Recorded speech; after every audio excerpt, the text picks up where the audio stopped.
আসসালামু আলাইকুম প্রিয় শিক্ষার্থী, আশা করি তোমরা ভালো আছো।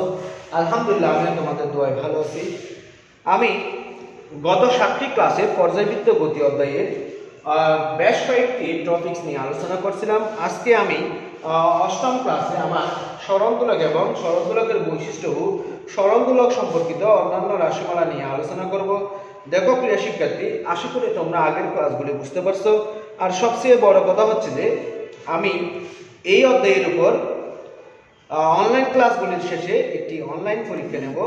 সেই অনলাইন পরীক্ষায় যে সর্বোচ্চ নাম্বার পাবে তার জন্য একটা কি রয়েছে, বিশেষ পুরস্কার হিসেবে একটা বইয়ের ব্যবস্থা রয়েছে, যা ইতিমধ্যে তোমরা জেনে গেছো। সো তোমাদের উচিত কি, তোমরা ভালোভাবে পড়ালেখা করো, যাতে তোমরা এই অধ্যায়ে অনলাইন পরীক্ষায় সর্বোচ্চ নাম্বার পেয়ে সেই বইটা কি পেতে পারো, গিফট পেতে পারো বা পুরস্কার হিসেবে জিতে নিতে পারো। সবার জন্য শুভকামনা রইল। আর যারা আমার ক্লাসে উপস্থিত আসো বা হবে, তোমরা সবাই তোমাদের নাম, রোল এবং সেশন অবশ্যই কমেন্ট বক্সে SMS করে আমাকে জানাবে। আর না বুঝলে অবশ্যই আমাকে কমেন্টে জানাবে, স্যার আমি বুঝতে পারি নাই, এই জায়গায় আমি বোঝানোর চেষ্টা করব। লেখা স্পষ্ট না হলেও আমাকে নক করবে, আমি চেষ্টা করব স্পষ্টভাবে লেখার জন্য। তাহলে আমরা কি করি, ক্লাসে চলে যাই। আজকের টপিক হচ্ছে সরলদোলক। আমরা সরলদোলক সম্পর্কে নবম দশম শ্রেণী থেকে সবাই পরিচিত, সরলদোলকের সাথে একটু মোটামুটি কম বেশি পরিচিত। দেখো, সরলদোলক হচ্ছে এমন একটি দোলক যেই দোলকের মধ্যে একটি সরল দুল থাকবে। যেমন মনে করো, আমি কোনো একটি বস্তুর কে একটি সুতার এক প্রান্তে বেঁধে অপর প্রান্ত যদি কোনো দৃঢ় অবলম্বনের সাথে আটকায় এবং বস্তুটিকে যদি একটু টেনে ছেড়ে দিই, তখন বস্তুটি একটি নির্দিষ্ট দোলনে দুলতে থাকবে। কেমনভাবে দুলবে? অর্থাৎ ওই দোলনের অর্ধেক সময় একদিকে, বাকি অর্ধেক সময় অন্যদিকে, এভাবে এদিক ওদিক কি করতে থাকবে, দুলতে থাকবে। সেই বস্তুটাকে বা ব্যবস্থাটাকে আমরা বলবো সরল দোলক। আমি চিত্রে একটি সরল দোলক অঙ্কন করছি। দেখো, কোন একটি রশি বা সুতা, ও থেকে এ পর্যন্ত একটি সুতা, এই সুতার এক প্রান্তে কোন একটি দৃঢ় বস্তুকে আমি বেঁধে রাখলাম, অপর প্রান্ত ও বিন্দুর সাথে আটকিয়ে রাখলাম। তাহলে এই ও এ পর্যন্ত টোটাল ব্যবস্থাটিকে আমরা বলবো সরল দোলক। কেন? কারণ আমি এই এ বস্তুটাকে বা বলটাকে আমি যদি একটু টেনে বা সাইড ডিগ্রি সে কম করে টেনে বি বিন্দুতে এনে ছেড়ে দিই, তখন বস্তুটি বি এ বিন্দু থেকে বি বিন্দু থেকে এ থেকে সি, আবার সি থেকে এ হয়ে বি, এভাবে কি করতে থাকবে, বিসি পথে ঝুলতে থাকবে। এই জন্য সমগ্র ব্যবস্থাটিকে আমরা বলবো সরল দোলক। সমগ্র ব্যবস্থাটিকে আমরা কি বলবো, সরল দোলক বলবো। আমি যদি সরল দোলকের সংজ্ঞাটা দিতে চাই, তাহলে আমাকে এভাবে সরল দোলকের সংজ্ঞাটা দিতে হবে। দেখো, একটি ক্ষুদ্র ভারী আয়তহীন বস্তুকে অর্থাৎ আয়তন একদম কম এ ধরনের একটি বস্তুকে কোন দৃঢ় অবলম্বন হতে ওজনহীন হতে হবে, নমনীয় হতে হবে, অপ্রসারণশীল হতে হবে, এরকম সুতার সাহায্যে ঝুলিয়ে দিলে, আমি আবার বলতেছি, একটি ভারী ক্ষুদ্র আয়তহীন বস্তুকে কোন দৃঢ় অবলম্বন হতে ওজনহীন, নমনীয়, অপ্রসারণশীল সুতার সাহায্যে ঝুলিয়ে দিলে বস্তুটি বিনা বাধায়, কোনো বাধাহীনভাবে অল্প বিস্তার মানে কি, 60 ডিগ্রি কোণে বা তার চেয়ে কম কোণে কি করতে থাকবে, এদিক ওদিক ঝুলতে থাকবে। কি করতে থাকবে, ঝুলতে থাকবে।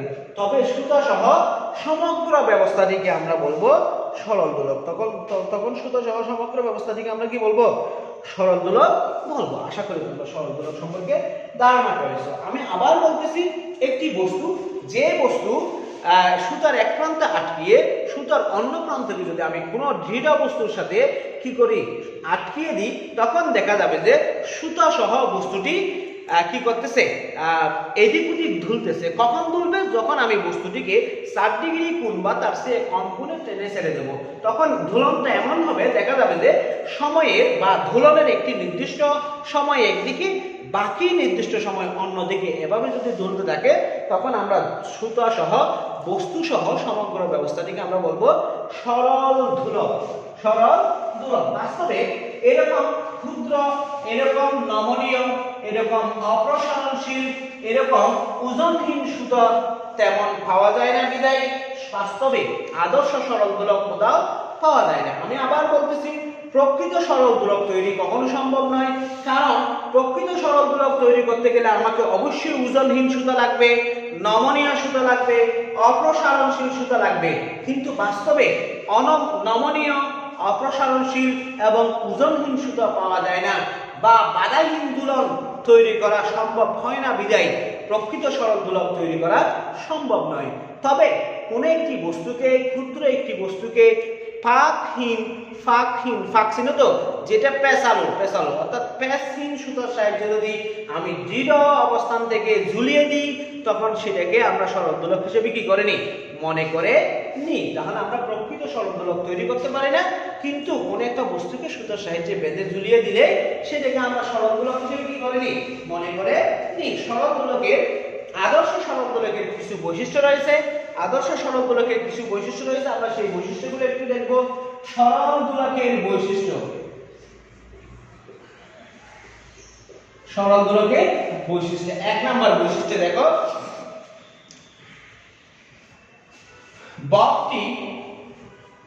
বকটি ক্ষুদ্র ও কিছুটা ভারী হতে হবে, যেন সুতা টান অবস্থায় থাকে। আমি আবার বলছি, এখানে বক কোনটা, এই যে এই বিন্দুতে বা বস্তুটা হচ্ছে বক, অর্থাৎ যে বস্তুটাকে সুতার অন্য প্রান্তে ঝুলিয়ে রাখা হয়েছে সেই বস্তুটাকে বলা হয় বক। অর্থাৎ যে বস্তুটা দৃঢ় বা কঠিন, যে বস্তুটার সামান্য কি রয়েছে, ভর রয়েছে, সেই বস্তুটাকে আমরা বক বলি। এখানে বলতেছে যে বকটি বা পিণ্ডটি বা দুলন বস্তুটি ক্ষুদ্র এবং কিছুটা ভারী হতে হবে, যেন সুতাটা কি অবস্থায় থাকে, টান অবস্থায় থাকে। 2 নাম্বার, সুতার ভর নগণ্য হতে হবে। সুতার ভর নগণ্য হতে হবে, খুব কম হতে হবে, সুতার ভর খুব কম হতে হবে। 3 নাম্বার দেখো, 3 নাম্বার, সুতা পাখি নমনীয় ও অপ্রসারণশীল হতে হবে। অসম্প্রসারণশীল হতে হবে।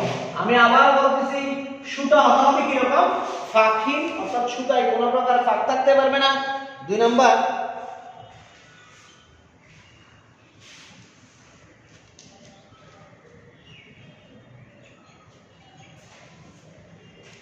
থ্যাংক ইউ রবি ইসলাম।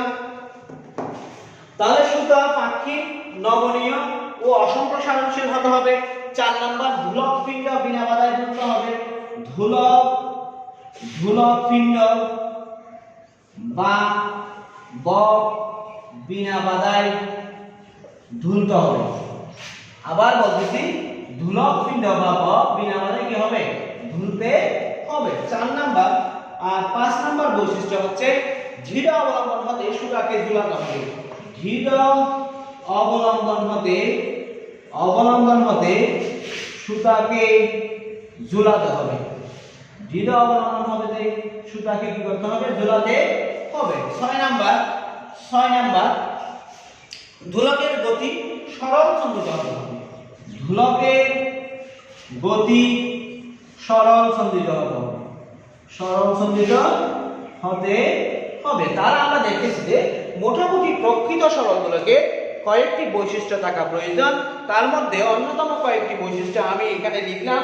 1 নম্বর হচ্ছে, যে বকটি বা দৃঢ় বস্তুটাকে আমি সুতার অন্য প্রান্তে ঝুলিয়ে কি করব, সরল দোলক তৈরি করব, সেই বকটি ক্ষুদ্র হতে হবে এবং কিছুটা নমনীয় হতে হবে, কিছুটা ভারী হতে হবে, যেন সুতাটা কি অবস্থায় থাকে, টান অবস্থায় থাকে। এবং আমরা বলছিলাম যে সুতার সাহায্যে বস্তুটাকে ঝুলিয়ে দেব, সেই সুতার ভর নগণ্য হতে হবে। আমি আরো বলছিলাম, যে সুতার সাহায্যে বস্তুটাকে ঝুলিয়ে দেব, সেই সুতাটা পাকহীন হতে হবে, অসম্প্রসারণশীল হতে হবে, নমনীয় হতে হবে। কি হতে হবে, নমনীয় হতে হবে। এরপর আছে যে দুলক পিণ্ড বা বব আমি ঝুলিয়ে রাখবো সেই দুলক পিণ্ড বা ববটি বিনা বাধায় ঝুলতে হবে। বিনা বাধায় কি হবে? ঝুলতে হবে। দৃঢ় অবলম্বন হতে সুতাকে ঝুলাতে হবে। দৃঢ় অবলম্বন হতে সুতাকে কি হতে হবে? ঝুলাতে হবে এবং দুলকের গতি সরল সন্ধিত গতি হতে হবে। এখন দেখো আমি কিন্তু দুলকের সরল দুলকের সংজ্ঞাটা বড় করে দিয়েছি। দেখো আমি পঞ্চম শ্রেণী বা ষষ্ঠ শ্রেণী বা অষ্টম শ্রেণী বা নবম শ্রেণীতে পড়ি না, আমি পড়ি মাধ্যমিক উচ্চ মাধ্যমিক লেভেলের সর্বোচ্চ শ্রেণীতে। আমি যে শ্রেণীতে অবস্থান করি আমার প্রত্যেকটা বস্তু বা প্রত্যেকটা টপিক্সের সংজ্ঞাটাও ওই শ্রেণীর মতন করে হতে হবে, তাই আমি লম্বা করে সংজ্ঞাটা দিলাম। আপনি যদি আপনার মতো করে ছোট করে নেন সেটাতেও কোনো সমস্যা নেই। সংজ্ঞাকে তো আপনি আপনার মতো করে 5 শব্দের মধ্যেও করতে পারবেন, আবার 20 শব্দের মধ্যেও করতে পারবেন, ঠিক আছে? তা আপনি আপনার মতো করে সংজ্ঞাটা দিতে পারবেন, কিন্তু সংজ্ঞাটা আপনার শ্রেণী অনুযায়ী হচ্ছে কিনা, আপনার লেভেল অনুযায়ী হচ্ছে কিনা সেটাই আসল কথা। এখানে রবি ইসলাম যে সংজ্ঞাটা দিয়েছে সেটাও অনেক সুন্দর, সেটাও হবে, ওটাও সংজ্ঞা হিসাবে আপনি কি করতে পারেন, বিবেচনা করে নিতে পারেন, নো প্রবলেম। ধন্যবাদ রবি ইসলাম। আর যারা যুক্ত হয়েছেন আমার সাথে সবাইকে ধন্যবাদ জানাচ্ছি। শেষ পর্যন্ত থাকবেন। আমি বিশেষ করে বিজ্ঞান বিভাগের সকল শিক্ষার্থীকে, একাদশ দ্বাদশ শ্রেণীর সকল শিক্ষার্থীকে শেষ পর্যন্ত থাকার কি করব, আহ্বান করব। কারণ এই অধ্যায় থেকে আমি অনলাইন ক্লাস শেষে একটি অনলাইন পরীক্ষা নেব।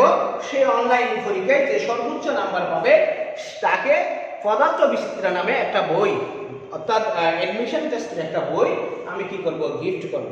এখন দেখো আমি সরলগুলোকে আমি বলছিলাম সমগ্র ব্যবস্থাটিকে, ওই যে চিত্র আঁকছিলাম সেই চিত্রের সমগ্র ব্যবস্থাটিকে, সমগ্র ব্যবস্থা মানে কিরকম, একটি সুতা, সেই সুতার এক প্রান্তে একটি গোলক বা ফিঙ্গা ঝুলিয়ে অপর প্রান্ত দৃঢ় বস্তুর সাথে আটকিয়ে আমি সেই দুলক পিণ্ডকে 4 ডিগ্রি কোণ বা তার চেয়ে কম করে টেনে ছেড়ে দিলে বস্তুটি এদিক সেদিক ঝুলতে থাকবে। তখন সমগ্র সিস্টেম বা ব্যবস্থাকে আমি বলছিলাম কি, সরল দোলক। এই সরল দোলকের সম্পর্কে আমি কয়েকটি রাশিমালা নিয়ে আলোচনা করব। 1 নাম্বার, সরল দোলকের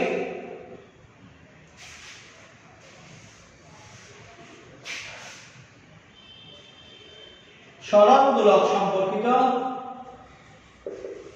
কয়েকটি রাশি। সরল দোলক সম্পর্কিত কয়েকটি রাশি। প্রথম রাশিটা হবে বব বা পিণ্ড।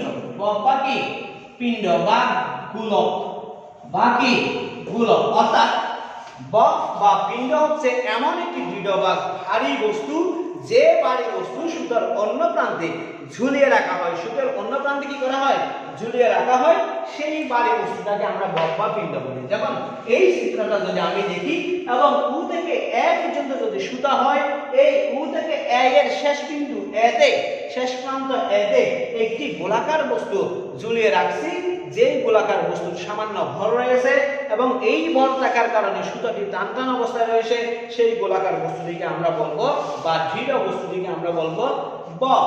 তাহলে ববটা যখন স্থির অবস্থানে ছিল তখন এ বিন্দুতে ছিল, যখন 4 ডিগ্রি কোণে বি বিন্দুতে নিয়ে গেছি তখন বি বিন্দুতে ছিল, যখন ছেড়ে দিছি তখন সর্বোচ্চ সময় পরে সেটি সি বিন্দুতে অবস্থান করে। তার মানে এ বিন্দু বা বি বিন্দু বা সি বিন্দুতে যে গোলকগুলি আমরা দেখতেছি সেই গোলকগুলির প্রত্যেকটি বব। কিন্তু এখানে সেটা দুলনের কারণে 3 জায়গায় মনে হচ্ছে, বাস্তবে এখানে কয়টি বব রয়েছে, একটি বব রয়েছে। 2 নম্বর হচ্ছে সাম্য অবস্থান। সাম্য অবস্থান না বুঝলে কাইন্ডলি একটু বলবেন, আমি চেষ্টা করব বুঝিয়ে দেওয়ার জন্য। আর যারা বুঝছেন তারা তো বুঝেনি, বুঝছেন, যারা বুঝেন তারা অন্যদেরকে বোঝার সুযোগ দিবেন। বুঝতে পারছেন? সবাইকে ধন্যবাদ সাথে থাকার জন্য। সাম্য অবস্থান হচ্ছে যদি আমি ববটিকে দৃঢ় অবস্থান হতে বা দৃঢ় অবলম্বন হতে ঝুলিয়ে দিই, তাহলে ববটির উপর যদি কোনো প্রকার শক্তি বা বল প্রয়োগ না করি বা ববটিকে যদি আমি না টানি অর্থাৎ টেনে ছেড়ে না দিই বা বস্তুটির উপর যদি কোনো ধরনের বল প্রয়োগ না করি, সেই ক্ষেত্রে বস্তুটি যে অবস্থানে থাকতে চাইবে সেই অবস্থানটি হবে সাম্য অবস্থান। অর্থাৎ আমি যদি আমি এখানে একটা আঁকি, দেখো এখানে এই যে উ বিন্দু, এই উ বিন্দু থেকে ববটিকে আমি ঝুলিয়েছি এরকম করে। দেখো এটা বব, এটা এ বিন্দু, এই যে কোন প্রকার বল প্রয়োগ না করলে বস্তুটি ও বিন্দু থেকে এ বরাবর যে অবস্থানে থাকবে সেই অবস্থানকে আমরা বলবো সাম্য অবস্থান। সেই অবস্থানকে আমরা কি বলবো? সাম্য অবস্থান বলবো। তাহলে এখানে সাম্য অবস্থান হচ্ছে ও এ হচ্ছে সাম্য অবস্থান, ও এ হচ্ছে কি অবস্থান? সাম্য অবস্থান। ঠিক আছে, এরপরে দেখো, এরপর আছে বিস্তার। বিস্তার বিস্তার কি জিনিস? বকটিকে টেনে ছেড়ে দিলে, বকটিকে সাম্য অবস্থান থেকে যদি টেনে ছেড়ে দিই, এই জায়গায় আমি টেনে ছেড়ে দিলাম, এইটা বি বিন্দু, টেনে ছেড়ে দিলে বকটি এখানে আসার পর সর্বোচ্চ আবার এদিকে সি পর্যন্ত আসবে। কি পর্যন্ত আসবে? সি বিন্দু পর্যন্ত আসবে। দেখো, আমি সাম্য অবস্থান থেকে বকটিকে যদি 4 ডিগ্রি কোণে বা তার চেয়ে কম কোণে টেনে ছেড়ে দিই, তখন বস্তুটি সাম্য অবস্থান থেকে ডানে বা বামে, সাম্য অবস্থান থেকে ডানে বা বামে সর্বোচ্চ যে দূরত্ব অতিক্রম করবে, সর্বোচ্চ যে দূরত্ব অতিক্রম করবে সেটাকে আমরা বলবো তার বিস্তার। আবার বলতেছি, কোন একটি বক বা ধোলক পিণ্ডকে যদি আমি, কোন একটি বক বা ধোলক পিণ্ডকে যদি আমি সাম্য অবস্থান থেকে টেনে ছেড়ে দিই, সেটি ছেড়ে দেওয়ার পরে ডানে বা বামে সর্বোচ্চ যে দূরত্ব অতিক্রম করবে, সর্বোচ্চ যে দূরত্ব অতিক্রম করবে তাকে আমরা বলবো তার বিস্তার বা তার বিস্তার। তাকে তার কি বলবো? তার বিস্তার বলবো। এখানে দেখো, এই এ থেকে বি পর্যন্ত বা এ থেকে সি পর্যন্ত এটা হচ্ছে তার বিস্তার। বিস্তারকে কি দ্বারা প্রকাশ করা হয়? স্মল এ বা ক্যাপিটাল এ দ্বারা প্রকাশ করা হয়। বিস্তারকে কি দ্বারা প্রকাশ করা হয়? স্মল এ বা ক্যাপিটাল এ দ্বারা প্রকাশ করা হয়। এবার আছে দেখো, বিস্তার দুই ধরনের। বিস্তার কয় ধরনের? দুই ধরনের। বিস্তার দুই প্রকার। বিস্তার দুই প্রকার। এক নাম্বার হচ্ছে রৈখিক বিস্তার। এক নাম্বার হচ্ছে কি? রৈখিক বিস্তার। এখন আমরা রৈখিক বিস্তার কি জিনিস দেখব। দোলনের সময় দোলকের সাম্য অবস্থান হতে যে কোনো একদিকে সর্বাপেক্ষা অধিক যে রৈখিক সরণ ঘটে তাকে তার রৈখিক বিস্তার বলে। আমি আবার বলতেছি, দোলনের সাম্য অবস্থান হতে অর্থাৎ মধ্য অবস্থান হতে অর্থাৎ এ বিন্দু হতে ডানে বা বামে রৈখিক পথে সর্বোচ্চ যে সরণ ঘটে, রৈখিক পথে সর্বোচ্চ যে সরণ ঘটে, আমি আবার বলতেছি, মধ্য অবস্থান হতে বা সাম্য অবস্থান হতে, মধ্য অবস্থান হতে বা সাম্য অবস্থান হতে ডানে বা বামে রৈখিক পথে সর্বোচ্চ যে সরণ ঘটে তাকে তার কি বলবো? রৈখিক বিস্তার বলবো। এরপরে আছে কৌণিক বিস্তার। এরপরে কি আছে? কৌণিক বিস্তার আছে। দেখো, কৌণিক বিস্তার কি জিনিস? কৌণিক বিস্তার,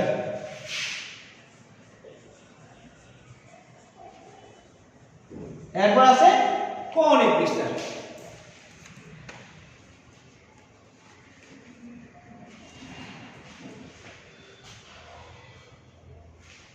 দেখো, আমি রৈখিক বিস্তার বলছিলাম সাম্য অবস্থান হতে ডানে বা বামে রৈখিক পথে যে সর্বোচ্চ সরণ ঘটে সেটাকে তার রৈখিক বিস্তার বলা হয়। কিন্তু এখানে রৈখিকের সাথে সাথে কৌণিক কৌণিক কৌণিক কোণেরও পরিবর্তন হয়। যেমন আমি বলছিলাম, যদি সরল দোলক তখনই তৈরি হবে যখন দোলক বা পিণ্ডকে, বক বা দোলক পিণ্ডকে সাম্য অবস্থান হতে 4 ডিগ্রি কোণে বা তার চেয়ে কম কোণে টেনে ছেড়ে দেওয়া হয়।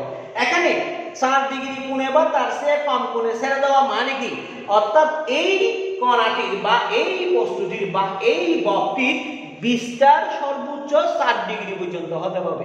4 ডিগ্রি পর্যন্ত হতে হবে। অর্থাৎ সাম্য অবস্থান হতে যে কোনো দিকে, সাম্য অবস্থান হতে যে কোনো দিকে দোলক পিণ্ডের বা ববের কৌণিক সরণকে আমরা বলবো কৌণিক বিস্তার। তাহলে আমি বিস্তার দুই ধরনের পাইছিলাম, একটা রৈখিক বিস্তার, একটা কৌণিক বিস্তার। আমি বিস্তার মানে বলছিলাম যে কোন একটি সরল দোলককে বিনা বাধায় ঘুরতে দিলে সেটি ডানে বা বামে সর্বোচ্চ যে দূরত্ব অতিক্রম করে সেটাকে তার বিস্তার বলা হয়। বিস্তার দুই ধরনের বলছিলাম, একটা রৈখিক বিস্তার, একটা কৌণিক বিস্তার। রৈখিক বিস্তার বলছিলাম যে কোন একটি সরল দোলক বিনা বাধায় ঝুলতে থাকলে রৈখিক পথে সে সর্বোচ্চ যে পরিমাণ সরণ ঘটায় তাকে তার রৈখিক বিস্তার বলা হয়। এবং কৌণিক বিস্তারের সংজ্ঞা দিতে গিয়ে আমি বলছিলাম, সাম্য অবস্থান হতে যে কোনো দিকে, সাম্য অবস্থান হতে যে কোনো দিকে দোলক পিণ্ডের বা ভব এর বা গোলক এর সর্বাধিক কৌণিক সরণকে বলা হয় কৌণিক বিস্তার। কৌণিক সরণকে আমরা কি বলবো? কৌণিক বিস্তার বলবো। এখন আমরা দেখব ঝুলন বিন্দু। এখন আমরা কি দেখব? ঝুলন বিন্দু। ঝুলন বিন্দু। দেখো, ঝুলন বিন্দু কি জিনিস? ঝুলন বিন্দু, এগুলো অবশ্যই আমাদের জানতে হবে। ঝুলন বিন্দু, দেখো আমরা এই দৃঢ় অবলম্বন থেকে, দৃঢ় অবলম্বনের একটা বিন্দু থেকে সরল দোলককে ঝুলিয়ে রাখছি, অর্থাৎ সুতা সহ বফটিকে ঝুলিয়ে রাখছি। আবার বলতেছি, দৃঢ় অবলম্বনের কোন একটা বিন্দু উ হতে সুতা সহ বফটিকে কি রাখছি, ঝুলিয়ে রাখছি। এই যে বিন্দু থেকে আমরা ঝুলিয়ে রাখছি সেই বিন্দুকে আমরা বলবো ঝুলন বিন্দু। সেই বিন্দুকে আমরা কি বলবো, ঝুলন বিন্দু বলবো।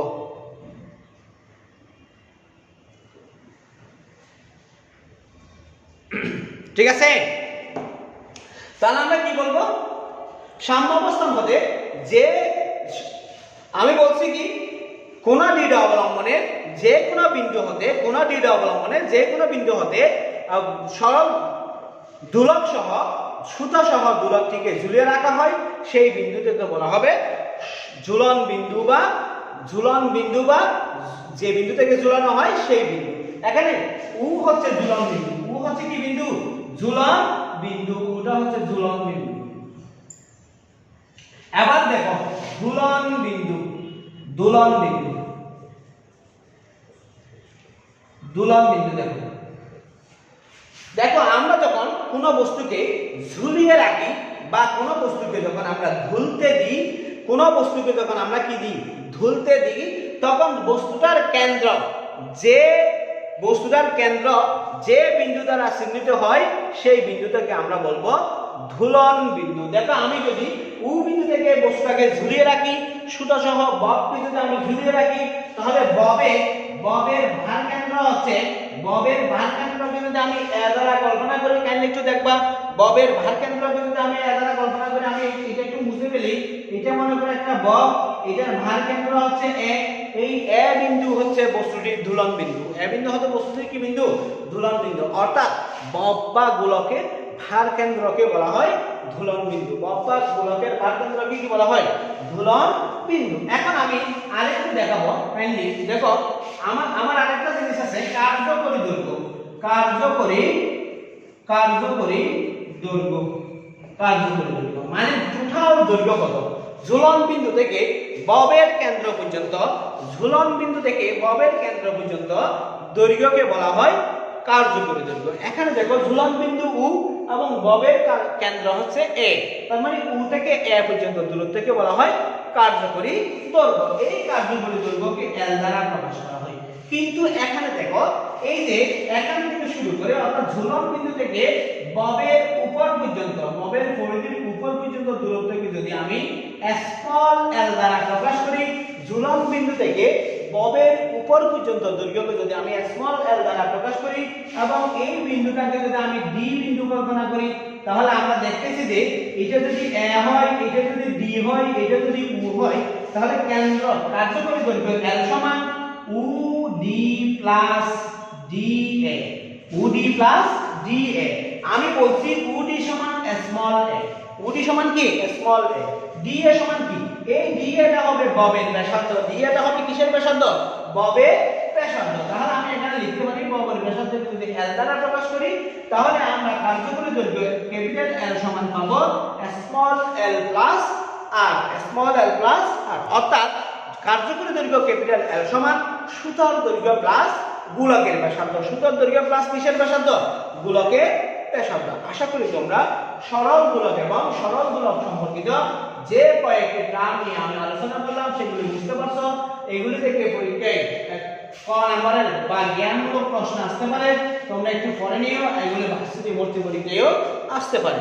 ঠিক আছে, এখন আমি একটু সরল গোলকের সূত্রাবলী নিয়ে আলোচনা করব। সরল গোলকের সূত্রাবলী, সরল গোলকের সূত্রাবলী। দেখো সরল গোলক সম্পর্কিত 4টি সূত্র রয়েছে।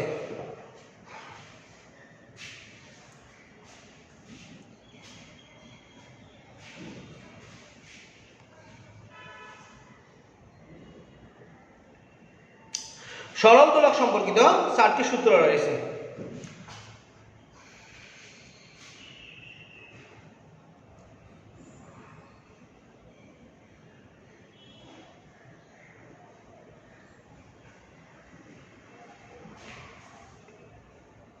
দেখো এই সরল দোলক সম্পর্কিত যে কয়েকটি সূত্র রয়েছে আমরা সেই সূত্রগুলি আলোচনা করব। দুলম্বত অবস্থায় যে কোনো সরল দোলক ওই চারটি সূত্র মেনে চলে। আমি আবার বলতেছি, যে কোনো সরল দোলক যদি দুলম্বত অবস্থায় থাকে তখন সেই সরল দোলকগুলি চারটি সূত্র মেনে চলে। ওই চারটি সূত্রগুলি আমরা আলোচনা করব। প্রথম সূত্র, সরল দোলকের প্রথম সূত্র দেখো সমকালের সূত্র। সমকালের সূত্র, সরল দোলক কয়টি সূত্র মেনে চলে? চারটি সূত্র মেনে চলে। অর্থাৎ যদি কোনো একটি সরল দোলক সরল দোলগতিতে ঘূর্ণায়মানরত অবস্থায় থাকে সেই ক্ষেত্রে সরল দোলক চারটি সূত্র মেনে চলে। ওই চারটি সূত্রের প্রথম সূত্র হচ্ছে সমকাল সূত্র। সমকাল সূত্রতে এরকম কোন সরল দোলকের কৌণিক বিস্তার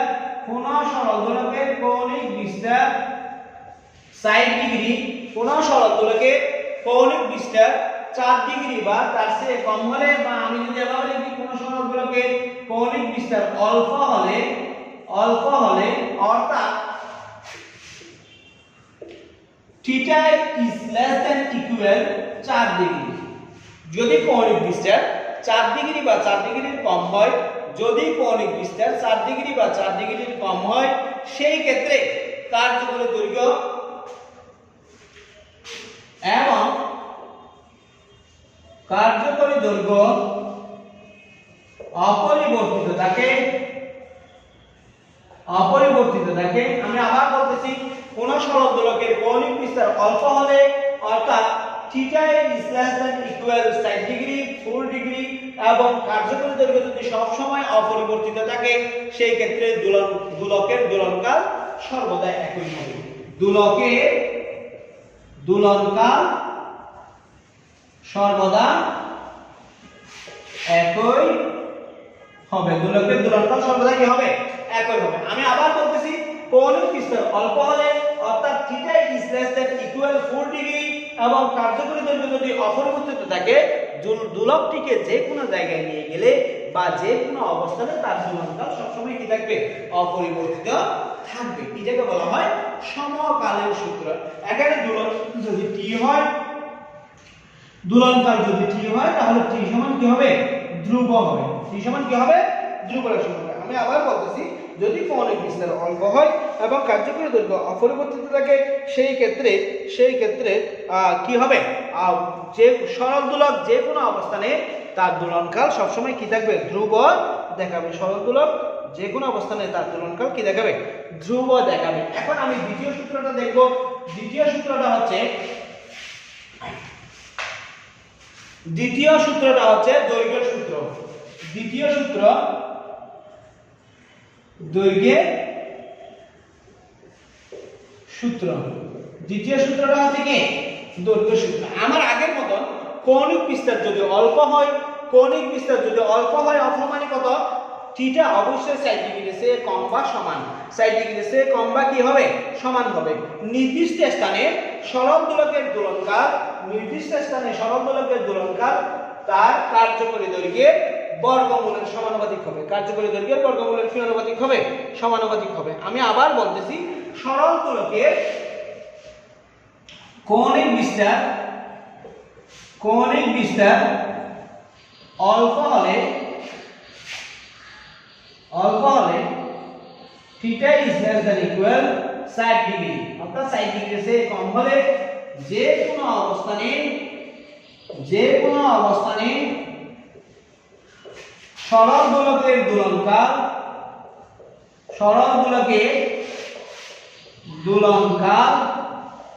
তার কার্যকরী দৈর্ঘ্যের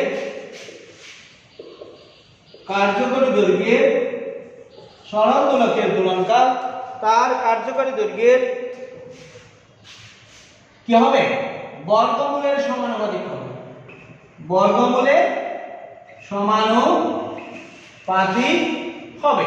যদি দোলনকাল টি হয়, কার্যকরী দৈর্ঘ্য L হয়, দোলনকাল যদি টি হয়, কার্যকরী দৈর্ঘ্য কি হয়? L হয়, তাহলে আমরা লিখতে পারি T proportional to √L। T proportional to কত?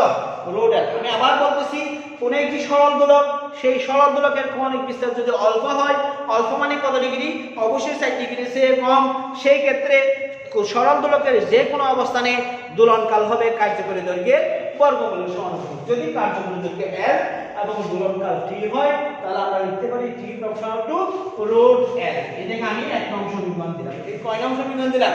1 নং সমীকরণ দিলাম। আশা করি বুঝতে পারছো।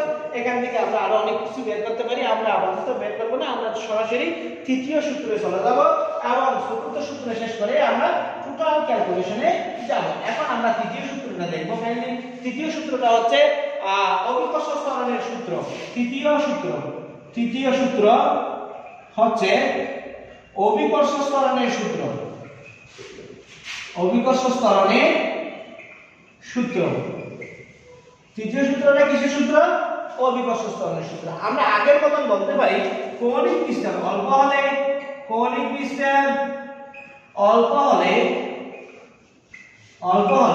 বা theta is less than equal 4 degree হলে, theta is less than equal 4 degree হলে কৌণিক বিস্তার অল্প বা theta is less than equal 4 degree এবং কার্যকরী দৈর্ঘ্য অপরিবর্তিত থাকলে, এবং কার্যকরী দৈর্ঘ্য অপরিবর্তিত থাকলে কার্যকরী দৈর্ঘ্য অপরিবর্তিত থাকলে আমরা বলতে পারি দোলনকাল বা সরল দোলকের দোলনকাল, সরল দোলকের দোলনকাল অভিকর্ষ ত্বরণে তার অভিকর্ষ ত্বরণে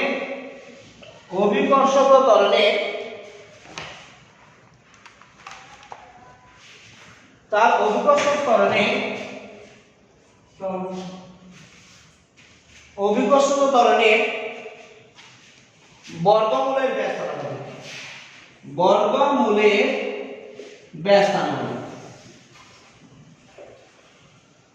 ঠিক আছে? আমি কি বললাম?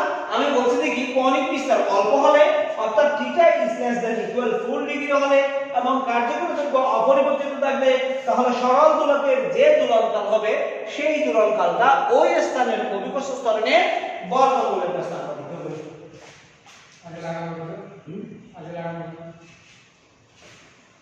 তাহলে কি হবে? তার ওই স্থানের অভিকর্ষ ত্বরণের বর্গমূলের ব্যস্ত আনুপাতিক হবে। এখন যদি অভিকর্ষ ত্বরণ যদি কি হয়, g হয় এবং সরল দোলক যদি t হয়, তাহলে t প্রপোর্শনাল টু আমরা লিখব 1/√g। t proportional to 1 by কি? √g।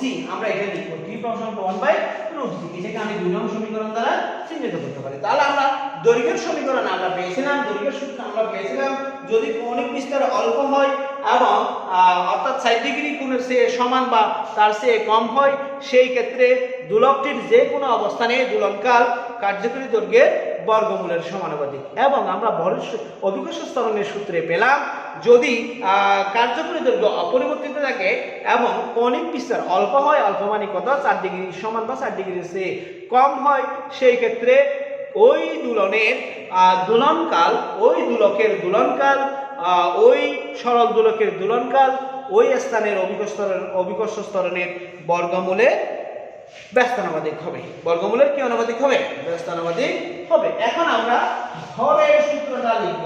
ভরের সূত্র 4 নম্বর সূত্র হচ্ছে ভরের সূত্র। 4 নম্বর সূত্র কিসের সূত্র?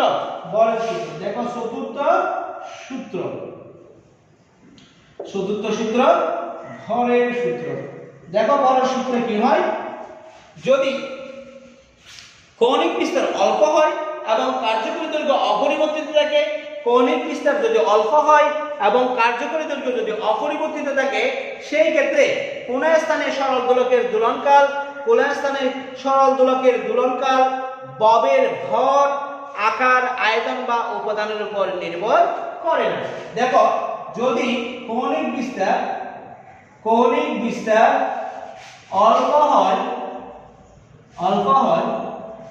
অর্থাৎ theta is less than equal 4 degree হয়, তবে যে কোনো স্থানে সরল দোলকের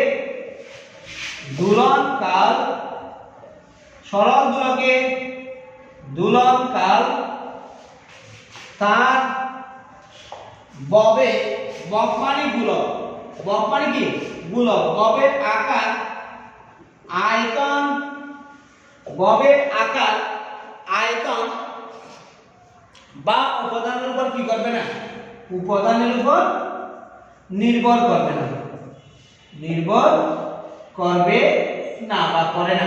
অর্থাৎ আমি বলতে চাচ্ছি সরল দোলক যদি ঝুলতে দিই সেই ক্ষেত্রে তার কৌণিক বিস্তার যদি 4 ডিগ্রির চেয়ে কম হয়, সেই ক্ষেত্রে দেখা যাবে যে তুমি যে স্থানে নিয়ে যাও না কেন তার দোলনকাল আকার আকৃতি বা আকার আকৃতি বা কিসের উপর নির্ভর করবে না, আকার আকৃতি বা উপাদানের উপর নির্ভর করবে না। অর্থাৎ আকার আকৃতি বা উপাদান যাই হোক না কেন, আকার আকৃতি বা উপাদান যাই হোক না কেন তার দোলনকাল সবসময় কি থাকবে, অপরিবর্তিত থাকবে। তাহলে আমরা সরল দোলকের দোলনকাল সম্পর্কিত 4টি সূত্র পেলাম। প্রথম সূত্র ছিল সমকালের সূত্র। সমকালের সূত্র মানে কি রকম, কৌণিক বিস্তার অল্প হলো বা কার্যকরী দৈর্ঘ্য অপরিবর্তিত থাকলে যে কোনো স্থানের দোলনকাল সবসময় কি থাকবে, ধ্রুব থাকবে। 2 নম্বর ছিল দৈর্ঘ্যের সূত্র। আমরা সেখানে বলছিলাম যে কৌণিক বিস্তার অল্প হলে যে কোনো স্থানে সরল দোলকের দোলনকাল তার দৈর্ঘ্যের বা কার্যকরী দৈর্ঘ্যের বর্গমূলের সমানুপাতিক। দোলনকাল যদি টি হয়, কার্যকরী দৈর্ঘ্য যদি এল হয়, তাহলে আমরা পেয়েছিলাম T proportional to root L, T proportional to root L পেয়েছিলাম। ঠিক আছে। তৃতীয় সূত্র ছিল অভিকর্ষ ত্বরণের সূত্র। সেখানে আমরা বলছিলাম যে যদি কৌণিক বিস্তার অল্প হয় অর্থাৎ 4 ডিগ্রি বা 4 ডিগ্রির চেয়ে কম হয় এবং কার্যকরী দৈর্ঘ্য অপরিবর্তিত থাকে, সেই ক্ষেত্রে যে কোনো স্থানের সরল দোলকের দোলনকাল অবশ্যই ওই স্থানের অভিকর্ষ ত্বরণের বর্গমূলের ব্যস্তানুপাতিক হবে। সেই ক্ষেত্রে আমরা লিখছিলাম T proportional to 1/√g, T proportional to 1/g √g। এবং চতুর্থ সূত্র আমরা ভরের সূত্র, যেটা এখন বোর্ডে লেখা আছে, আমরা পেয়েছিলাম কৌণিক বিস্তার অল্প হলে এবং কার্যকরী দৈর্ঘ্য যদি অপরিবর্তিত হয় যে কোনো স্থানের সরল দোলকের দোলনকাল বব বা পিণ্ডের আকার আয়তন বা উপাদানের উপর কি করবে না, নির্ভর করবে না, উপাদানের উপর কি করবে না, নির্ভর করবে না। তাহলে আমি এই 4টি সূত্রের একটি সমন্বিত রূপ বের করার চেষ্টা করব। 4টি সূত্রের একটি সমন্বিত রূপ, যেহেতু প্রথম সূত্র এবং দ্বিতীয় সূত্রে কোনো গাণিতিক ব্যাখ্যা তেমন পাচ্ছি না, সেহেতু আমরা 1 নং সূত্র থেকে পেয়েছি, 1 নং সমীকরণ থেকে আমরা পাইছি টি প্রপোর্শনাল টু রুট এল, এটাই 1 নং ছিল বা দ্বিতীয় সূত্র ছিল। এবং তৃতীয় সূত্র থেকে আমরা পাইছিলাম এটা ছিল রুট এল, তৃতীয় সূত্র থেকে আমরা পাইছিলাম টি প্রপোর্শনাল টু 1/√c, এটা 2 নং সমীকরণ দিছিলাম। 1 ও 2 থেকে আমি যদি সমন্বিত করি সেই ক্ষেত্রে পাবো টি প্রপোর্শনাল টু রুট L/√g। এভাবে লিখতে পারি কিনা দেখো তো, এখানে রুট এল উপরে এখানে রুট জি নিছি, তাহলে টি প্রপোর্শনাল টু রুট L/g লিখতে পারি কিনা দেখো তো। দেখো আমরা 1 নং সমীকরণ যখন কাজ করছিলাম তখন আমরা দেখছিলাম যে সেখানে কৌণিক বিস্তার অল্প, সেখানে আমরা কৌণিক বিস্তার কি পাইছিলাম, অল্প পেয়েছিলাম। এবং কি পাইছিলাম, প্রথম ক্ষেত্রে কৌণিক বিস্তার পাইছিলাম অল্প এবং দ্বিতীয় ক্ষেত্রে আমরা পাইছিলাম কৌণিক বিস্তার অল্প, সাথে কি ছিল, কার্যকরী দৈর্ঘ্য অপরিবর্তিত ছিল। এখন দেখো আমি এটাকে যদি একটু সুন্দর করে লিখি, T proportional to root L/g, T proportional to root কি বাই জি, L/g। আমি প্রপোর্শনাল টু বা সমানুপাতিক যদি আমি সমানে নিয়ে যাই, একটা k যোগ করতে হবে, গুণ করতে হবে k root L/g, k root L/g। এখানে k একটি সমানুপাতিক ধ্রুবক, এই k এর মান LTG এর মানের উপর নির্ভর করবে, LTG এর মানের উপর নির্ভর করবে। T ছিল ফলসাইকাল বা দোলনকাল, L ছিল সূত্রের কার্যকরী দৈর্ঘ্য, G ছিল অভিকর্ষ ত্বরণ। তাহলে এই k এর মানটা TLG এর উপর নির্ভর করবে। বিজ্ঞানীরা ক্যালকুলেশন করে k এর মান পেয়েছে, বিজ্ঞানীরা ক্যালকুলেশন করে k এর মান পেয়েছে 2 পাই। k সমান কি পেয়েছেন তারা, 2 পাই পেয়েছেন। k সমান যদি 2 পাই হয় তাহলে আমরা 3 নং সমীকরণ থেকে লিখতে পারি, 3 নং সমীকরণ থেকে আমরা লিখতে পারি t সমান 2 পাই রুট L/g, t সমান 2 পাই রুট L/g। এটাই হচ্ছে সরল ধুল গতি সম্পন্ন সরল দোলকের পর্যায়কালে সমীকরণ, সরল দ্রুগতি সম্পন্ন সরল দোলকের পর্যায়কালের সমীকরণ। এটা তোমরা নবম দশম শ্রেণীতে কি করছো, এটা সম্পর্কে জেনেছো বা এটা প্রমাণ করেছো, এটা দিয়ে গাণিতিক সমস্যার সমাধান করেছো। ঠিক আছে, আমরা এখানেও এই সমীকরণ দিয়ে অসংখ্য গাণিতিক সমস্যার সমাধান করব। আশা করি তোমরা সরল দোলক কি জিনিস, সরল দোলকের বৈশিষ্ট্য কি জিনিস এবং সরল দোলক সম্পর্কিত যে কয়েকটি রাশিমালা নিয়ে আমরা আলোচনা করছি সেগুলি এবং সরল দোলক সম্পর্কিত যে 4টি সূত্র আছে, প্রথম সূত্র সমকালের সূত্র, দ্বিতীয় সূত্র দৈর্ঘ্যের সূত্র, তৃতীয় সূত্র অভিকর্ষজ ত্বরণের সূত্র, চতুর্থ সূত্র ভরের সূত্র এবং এই সূত্রগুলির সমন্বিত সমীকরণ T = 2 pi square root of L/G তোমরা কি করতে পারছো, বুঝতে পারছো। এখন আমি একটি ছোট্ট খ নাম্বারের প্রশ্ন সমাধান করে আজকের ক্লাস এখানে শেষ করব। দেখো আমার প্রশ্নটা হচ্ছে কোন সরল দোলগতির সমীকরণ, কোন সরল দোলগতির সরণ, কোন সরল ধ্রুবগতি সম্পন্ন বস্তুর সরণ, কোন সরল ধ্রুবগতি সম্পন্ন বস্তুর সরণ তার বিস্তারের অর্ধেক, তার বিস্তারের অর্ধেক। কোন সরল ধ্রুবগতি সম্পন্ন বস্তুর সরণ তার বিস্তারের অর্ধেক। মোট শক্তির কত অংশ গতিশক্তি এবং কত অংশ স্থিতি শক্তি? তাহলে মোট শক্তি কত অংশ স্থিতি শক্তি এবং কত অংশ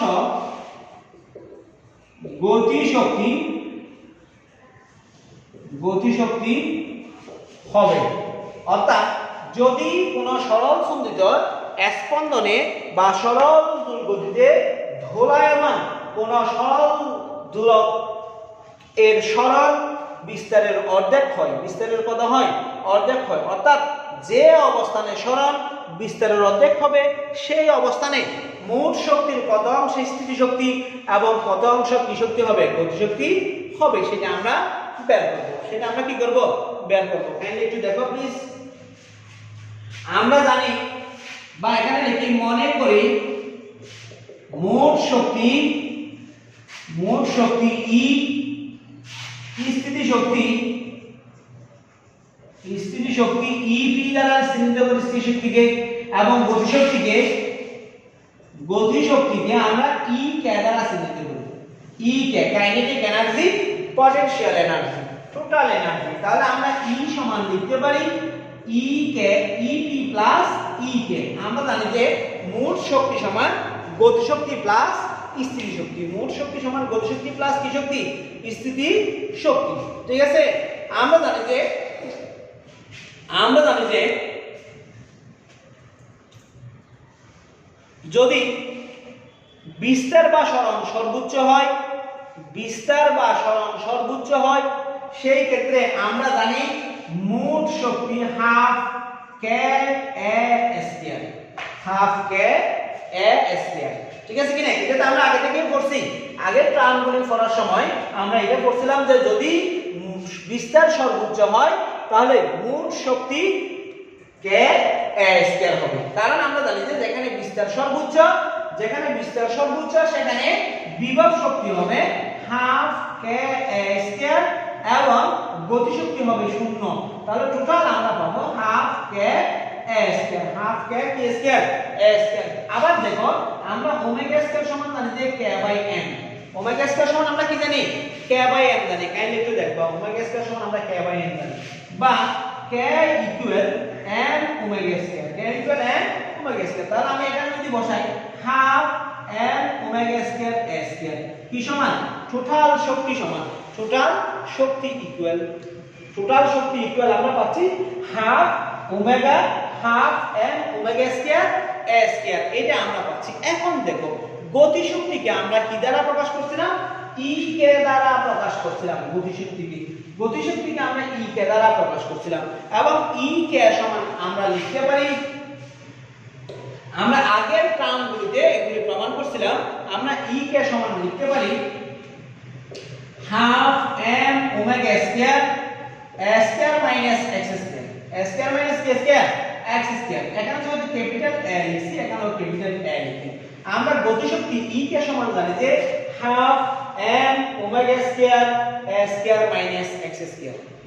কোথায়? এক্স অবস্থানে, যেখানে সরণ বিস্তারের অর্ধেক, যেখানে সরণ কি বিস্তারের অর্ধেক, সেই অবস্থানে না। আমরা তো জানি যে যদি সরণ এক্স হয় এবং বিস্তার সর্বোচ্চ হয় সেই ক্ষেত্রে গতিশক্তি ই কে সমান half M omega square square minus x square. এইটা গতিশক্তিটা কম হবে না বেশি হবে সেটা নির্ভর করবে এক্স এর উপর। যদি এক্স সর্বোচ্চ হয় গতিশক্তি শূন্য হবে, যদি এক্স সর্বনিম্ন হয় গতিশক্তি সর্বোচ্চ হবে। দেখো এক্স এর মান যদি এ হয় তাহলে এ স্কয়ার মাইনাস এ স্কয়ার সমান 0, তার মানে গতিশক্তি শূন্য। অর্থাৎ সরণ যদি বিস্তারের সমান হয় গতিশক্তি শূন্য হয়ে যাবে।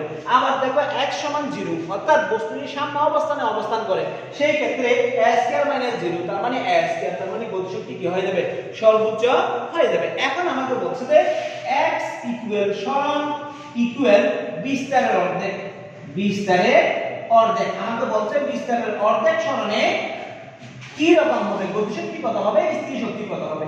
আমি এটাকে লিখতে পারি capital A by 2, capital A by 2 অর্থাৎ সরণ হবে capital A by 2, capital A by 2 হলে আমরা কি পাবো একটু দেখো। আমরা লিখতে পারি এই সমীকরণ থেকে E K equal half m omega square a square minus x এর মান ছিল A বাই 2, তার মানে A বাই 2 হোল স্কয়ার করতে হবে না। আমি এটাকে দ্বিতীয় বন্ধনী দিই, তাহলে এখানে হোল স্কয়ার করলাম। হোল স্কয়ার করলে আমার টোটাল কত আসে দেখি, হাফ m ওমেগা স্কয়ার, এখানে a স্কয়ার, এখানে a স্কয়ার বাই 4 হবে। a স্কয়ার বাই কি হবে 4 হবে। আমি টোটাল ক্যালকুলেশন করতেছি, 1 থেকে 4 ভাগের 1 চলে গেলে আর 4 ভাগের 3 থাকবে, তাহলে আমার থাকবে half m omega square into 3a square by 4 কিন্তু 3a স্কয়ার বাই কি 4 এটা থাকবে, 3a স্কয়ার বাই কি থাকবে 4 থাকবে।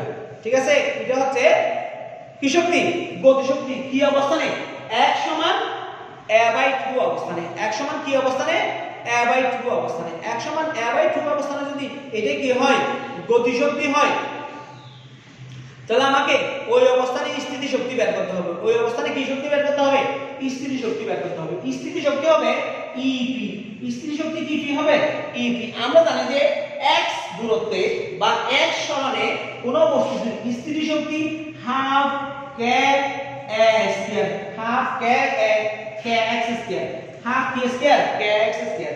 k সমান আমি কিছুক্ষণ আগে ওইদিকে পেয়েছিলাম, k সমান আমি পেয়েছিলাম m ওমেগা স্কয়ার। তাহলে আমি যদি বসাই দিই এখানে half m omega square x square, half m omega square x square. এখন দেখো half m omega square x এর মান ছিল a বাই 2, x এর মান ছিল কত a বাই 2, তার মানে a বাই 2 হোল স্কয়ার, তার মানে half m omega square into a square by 2, omega square into a square by 4। অর্থাৎ যখন কোন সরল দূর গতি সম্পন্ন বস্তু সরল দূর গতিতে থাকে তখন তার সরণ যদি বিস্তারের অর্ধেক হয়, বিস্তারের কি হয় অর্ধেক হয়, এই অর্ধেক সরণে বা বিস্তারের অর্ধেক সরণে গতিশক্তি হবে half m omega square into 3a square by 2। স্থির শক্তি হবে EP সমান half m omega square into a square by 4 এবং মোট শক্তি ছিল half m square omega half m omega square a square, half m omega square a square. তাহলে এখন দেখো আমি যদি গতিশক্তি বের করতে চাই তাহলে গতিশক্তির পরিমাণ হবে E k by E, E k by E। E k কে যদি E দিয়ে ভাগ করি টোটাল গতিশক্তি কত সেটা আমরা বের করতে পারবো। E k সমান ছিল half m omega square into 3a square by 4, এখানে half m omega square into a square, m omega square into a square. এটা মোট শক্তি ছিল, এটা ছিল ওই অবস্থানে গতিশক্তি। Half m omega square half m omega square চলে গেছে, বাকি থাকবে 3a square by 4 into 1 by a square. কাটাকাটি দিলে বাকি থাকবে 4 ভাগের 3। অর্থাৎ যখন সরণ বিস্তারের অর্ধেক হবে তখন গতিশক্তি হবে মোট শক্তির 4 ভাগের 3 ভাগ, বা E k সমান 3/4 E, 3/4 কি মোট শক্তির 4/3 হবে গতিশক্তি। এখন স্থিতি শক্তি কত হয় সেটা একটু দেখবো। স্থিতি শক্তি বের করার জন্য আমাকে স্থিতি শক্তির পরিমাণকে মোট শক্তি দিয়ে ভাগ করতে হবে। স্থিতি শক্তি পাইছিলাম half m omega square a square by 4, এখানে আমরা পাইছিলাম half m omega square a square, এটা চলে যাবে, বাকি থাকবে a square by 4 into 1 by a square সমান এটা চলে গেলে 1/4। টোটাল ক্যালকুলেশন করলে আমরা পাবো EP সমান 1/4 E, অর্থাৎ যখন বিস্তার এর অর্ধেক সরণ ঘটবে তখন গতিশক্তি হবে মোট শক্তির 4/3, স্থিতি শক্তি হবে মোট শক্তির 4/1। আশা করি প্রিয় শিক্ষার্থী তোমরা বুঝতে পারছো। আজকে এই পর্যন্ত, আমরা আগামী ক্লাসে নতুন কোনো টপিকস নিয়ে তোমাদের সামনে হাজির হব। এই পর্যন্ত ভালো থেকো। তবে তোমাদের প্রতি আমার অনুরোধ থাকবে, আবারও এই অধ্যায়ের উপর অনলাইনে একটি কি হবে পরীক্ষা নেওয়া হবে। সেই পরীক্ষায় যে সর্বোচ্চ নাম্বার পাবে তাকে পদার্থ বিচিত্রা নামক একটি অ্যাডমিশন গাইড পুরস্কার হিসেবে দেওয়া হবে। তাই তোমরা সবাই নিজেদের মতো করে প্রিপারেশন নাও যাতে বিজয়ীর স্থান দখল করে নিতে পারো। আসসালামু আলাইকুম, ভালো থেকো। সবাইকে এতক্ষণ সাথে থাকার জন্য ধন্যবাদ।